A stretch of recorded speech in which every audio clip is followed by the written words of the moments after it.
आप सुन रहे थे सुबह संदेश मॉर्निंग वॉइस। आप प्रफुल्ल दास नेल्सन थॉमस मुंबई से वजन से बांटा जाएगा। चले आओ,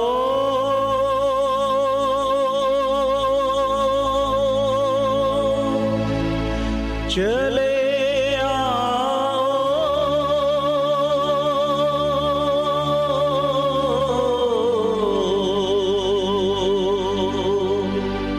चले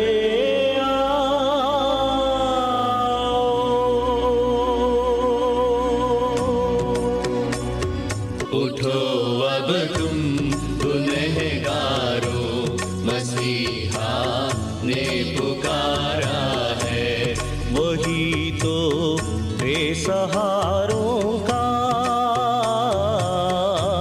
वही तो बेसहारों का सुना है एक सहारा है, सहारा है। उठो अब तुम गुनहगारो, मसीहा ने पुकारा है। उद्धारकर्ता प्रभु यीशु मसीह के अति श्रेष्ठ नाम में शुभ संदेश के सारे श्रोताओं को प्रेम भरा नमस्कार और जय मसीह की। थोड़ी देर के हमारे मनन के लिए आइए निकालेंगे मरकुस का सुसमाचार 5वां अध्याय 1 से लेकर 13वां पदों तक। Marks gospel chapter 5 versus 1 to 13। हमने देखा किस प्रकार यीशु मसीह गलील के झील से सफर किया, आंधी और तूफान को बंद किया, शांत किया, और अब गलील के पूर्व क्षेत्र में जैसा पहुंचा वहां एक दुष्टात्माग्रस्त मनुष्य यीशु मसीह से मुलाकात करते हैं और उनका परिस्थिति बहुत ही बुरा था, क्योंकि बहुत सारा दुष्टात्माओं से पीड़ित था। और प्रभु यीशु मसीह अद्भुत तरीके से उस मनुष्य को चंगा करते हैं। बहुत सारा आत्मिक सबक हमें सीखने के लिए मिलते हैं। छोटे से शब्दों में सबसे पहले हम देखेंगे उस मनुष्य का हालत कैसा था, दुष्टात्माग्रस्त मनुष्य का परिस्थिति कैसा था, जो दर्शाता है आज भी जो मनुष्य पाप में, गंदगी में, बुराई में रहते हैं, उसका विशेषताओं को हम यहाँ देख सकते हैं। सबसे पहले उसके बारे में हम देख सकते हैं घर में नहीं रहता था। लूका 8 का 27 में पढ़ते हैं, जब वो किनारे पर उतरा वह बहुत दिनों से ना कपड़े पहनता था, ना घर में रहा करता था, परंतु कब्रों में ही रहता था। घर में नहीं रहता था।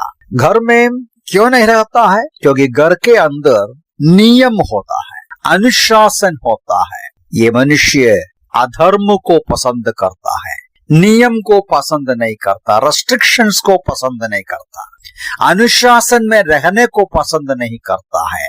उनको अपने ही मनमानी में चलना है, अपने ही मार्ग में घूमते फिरते भागते रहना है।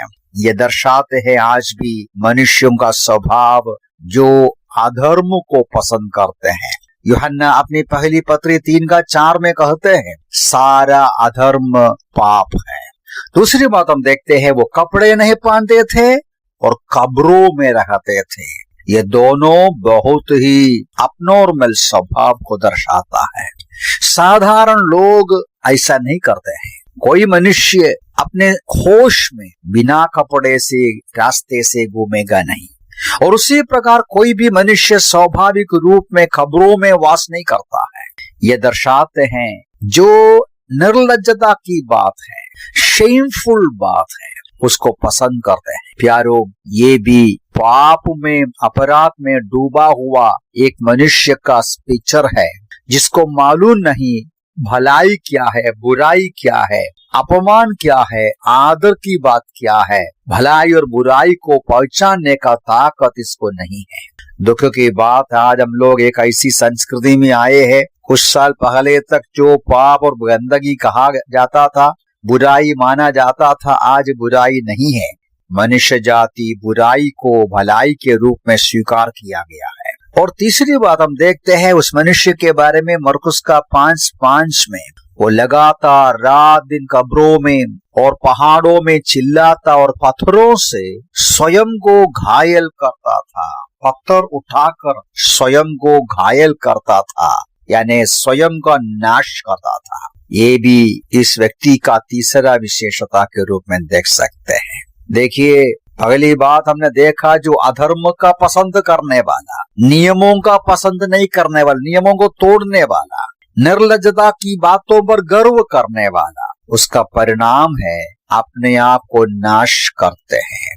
भजन 34 में ऐसा एक वचन है, दुष्टता ही दुष्ट को मार डालेगी, दुष्टता ही दुष्ट को मार डालेगा। एक मनुष्य जो पापमय जीवन में, शर्मिंदा की जीवन में, अधर्म का जीवन में आगे चलते हैं, वो अपना स्वयं का जीवन को नाश करता है, बुरी आदतों के द्वारा, बुरे स्वभाव के द्वारा अपना वर्तमान काल की जिंदगी को नाश करते हैं, अपना समाज को नाश करते हैं। उतना नहीं, अपने आत्मा का नुकसान पहुंचाते हैं। यीशु मसीह ही कहा, संसार के सारी संपत्ति को प्राप्त करें और अपना प्राण की, आत्मा की हानि उठाए, क्या लाभ है।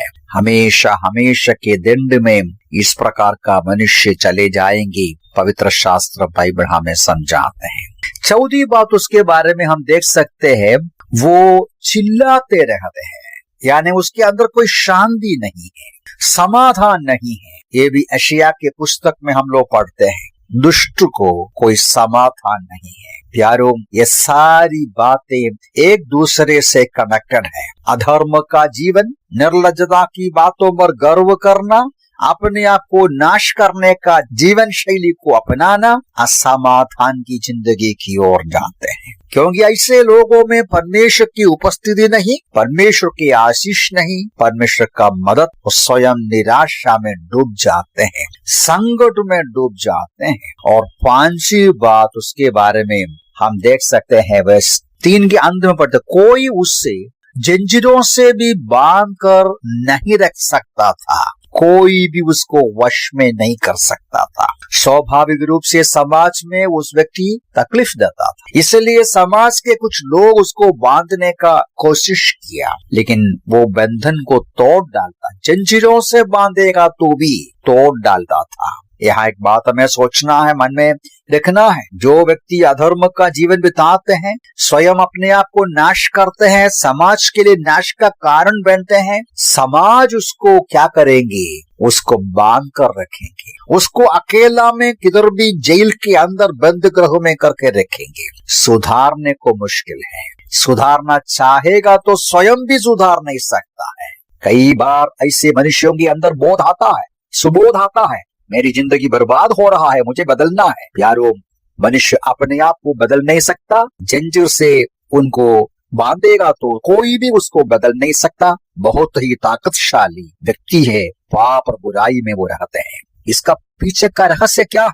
इस व्यक्ति इतना गंभीर तरीके से गंदगी में रहते हैं, बुराई करने के लिए ताकत मिलता है, जंजीर भी तोड़ने का ताकत मिलते हैं, क्योंकि उनके अंदर दुष्ट आत्माएं हैं। यीशु मसीह पूछता है, तुम्हारा नाम क्या है? वो नाम से पता होता है, सेना शब्द 6000 दुष्टात्माओं का जो झुंड उनके अंदर है, सेना उनके अंदर है। कितना कठिन परिस्थिति उस आदमी अनुभव कर रहा है। मुझे सुनने वाले प्यारे भाई बहनों को मैं नहीं बोलता कि आपके अंदर कोई दुष्टात्मा है, लेकिन पवित्र शास्त्र बाइबल इस बात को बताता है। रोमी 7 का 15-21 पदों में पौलुस कहते हैं, मेरे अंदर एक पाप स्वभाव को मैं देखता हूं, जो मुझे प्रेरणा देता है, जो मुझे शक्तिशाली बनाता है बुराई करने को। जो मैं करना नहीं चाहता मैं कर देता हूँ, जो मैं करना चाहता हूँ मैं कर नहीं सकता। मेरे अंदर एक पाप स्वभाव है, ये हर एक मनुष्यों के अंदर है। ये जो पाप स्वभाव हर मनुष्यों में होने की वजह से वो स्वयं कोशिश करेगा तो भी पापमय कार्य रोक नहीं सकता। एफेसी 2 का 3 पद में प्रेरित पौलुस बराबर इस विषय को कहता है।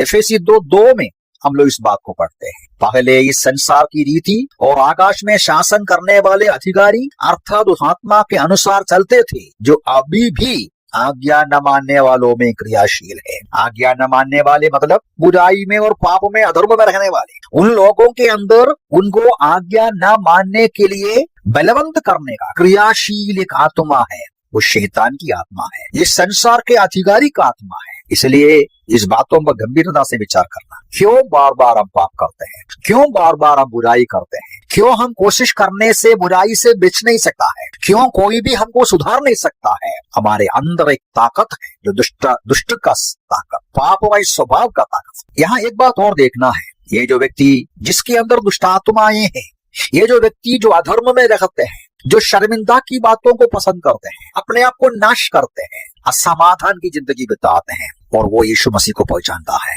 उनका प्रणाम करते हैं, ये भी सही है। ऐसे लोग कभी कभी आध्यात्मिक बातों में भी आगे देख सका है। प्रभु यीशु मसीह अद्भुत तरीके से उनका अधिकार का आदेश के अनुसार उन 6000 दुष्ट आत्माएं उनके जीवन से, उनका शरीर से बाहर जाते हैं, वो चंगाई प्राप्त करते हैं, स्वस्थ हो जाते हैं। उसका परिणाम हम बाद में देखेंगे, लेकिन प्रभु में सहायता करे। यहां से हमें ये बहुत बड़ी एक संदेश हमको मिलता है। एक मनुष्य कितना भी कठिन भयंकर तरीके से पाप में, अधर्म में, गंदगी में, बुरे जीवन पर गिरा हुआ हो, डूबा हुआ हो, यदि वो यीशु मसीह के पास आएंगे, यीशु मसीह उसको चंगा कर सकते हैं, सुधार सकते हैं, उनको आजाद कर सकते हैं, उन दुष्टात्माओं के बंधन से मुक्त कर सकता है कि आपका जीवन इस प्रकार का आजादी को, शांति का जीवन को, धार्मिकता का जीवन को यीशु मसीह के पास अनुभव किया है। प्रभु हमें सहायता करे। प्रभु के नाम की महिमा हो।